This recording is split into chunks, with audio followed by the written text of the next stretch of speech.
thương lắm con sóng với hàng dừa mộng xanh. Câu hứa năm xưa trong một chiều trời mưa.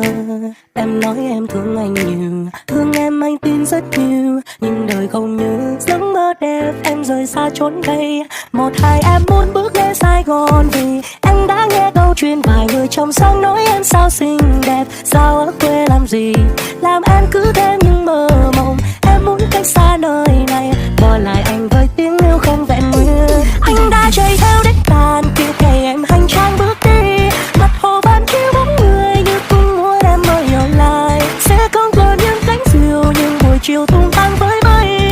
Gió kêu kêu em ơi xin hãy quay về. Ai cũng phải có khát vọng trong cuộc sống này phải không em? Để lại tất cả nỗi buồn nói đằng sau em lạnh lùng quên. Quên đi những ký ức đẹp, quên cả luôn nơi em lớn lên. Nơi đây không thuộc về em nữa, phải không em?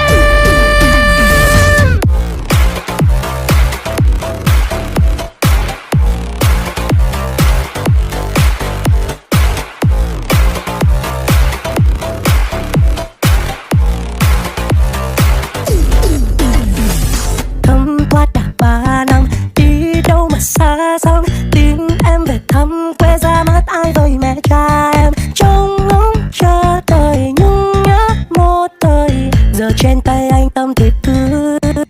Một hai em muốn bước lên Sài Gòn vì em đã nghe câu chuyện vài người trong sông nói em sao xinh